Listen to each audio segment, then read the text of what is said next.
जय जिनेंद्र मंडळी, आज मी परत एकदा तुमच्यासाठी घेऊन आली आहे एक किटी गेम।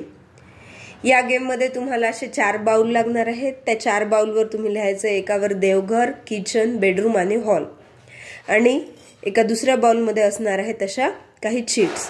या चीट्स मध्ये देवघरात असलेल्या वस्तूंची नावे, किचन मध्ये असलेल्या वस्तूंची नावे, बेडरूम मध्ये असलेल्या वस्तूंची नावे आणि हॉल मध्ये असलेल्या वस्तूंची नावे आहेत।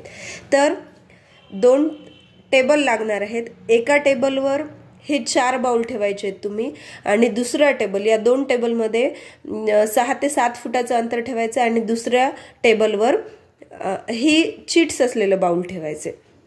तर प्रत्येक पार्टिसिपंट्सला तुम्ही 1-1 मिनिट द्यायचा आहे, आणि काय करायचं, त्या पार्टिसिपंट्सनी आधी ही चिठ्ठ असलेल्या बाउल जवळ जायचे आणि एक चिठ्ठी उचलायची यातली। या चिठ्ठीमध्ये काय आहे ते वाचायचे।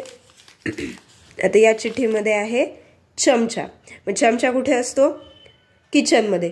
तर पटकन त्या टेबल पर्यंत पळत जायचे आणि ही चीट किचन या बाउल मध्ये टाकून द्यायची। परत धावत यायचे बाउलकडे, त्या बाउल मधून दुसरी चीट घ्यायची, दुसरी चीट बघायची आहे, ती आहे दिवा। तर दिवा कुठे असतो? दिवा देवघरात असतो। परत दुसऱ्या टेबलकडे धावत जायचंय आणि देवघरात ही दुसरी चीट टाकायची। परत इकडे धावत यायचे, तिसरी चीट काढायची। तिसरी चीट आहे सोफा, सोफा असतो हॉल मध्ये। तर मग धावत जाऊन ही चीट टाकायची हॉल या बाउल मध्ये। अशा प्रकारे परत 1 मिनिटापर्यंत असा गेम कंटिन्यू खेळत राहायचा आहे। पुढची चीट बघायची काय असणार आहे,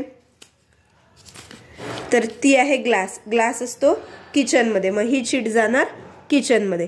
याच्यात एक ट्विस्ट दिलाय, काही चिठ्ठ्यांवर काही लिहिलेले नाहीये, कोऱ्या चिठ्ठ्या आहेत। तर अशा चिठ्ठ्या म्हणजेच काय होणार आहे, तिथे थोडी मजा येईल आणि ते पार्टिसिपंट्स धावत जाण्यात परत त्याची मजा येईल।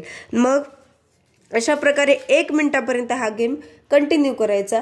1 मिनिट झाल्यावर टाइम स्टॉप झाल्यानंतर सगळ्या चिठ्ठ्या बघायच्या आहेत किती झालेल्या आहेत। प्रत्येक याच्यात आता समजा इथे झालेली देवघरात 1 चिठ्ठी, किचन मध्ये 2 चिठ्ठ्या, हॉल मध्ये 1, याप्रमाणे ज्या पार्टिसिपंट्सच्या सगळ्यात जास्त चिठ्ठ्या होतील तो असेल या गेमचा विनर। या गेम मध्ये ट्विस्ट हेच आपण देऊ शकतो की जास्तीत जास्त यामध्ये कोऱ्या चिठ्ठ्या टाकायच्या, त्यामुळे त्या पार्टिसिपंट्सचा तेवढा वेळ वाया जाऊ शकतो। अशा प्रकारे खेळताना तर अजून मजा येईल या गेम मध्ये। धन्यवाद, परत भेटूया अशाच परत एका नवीन गेम सोबत।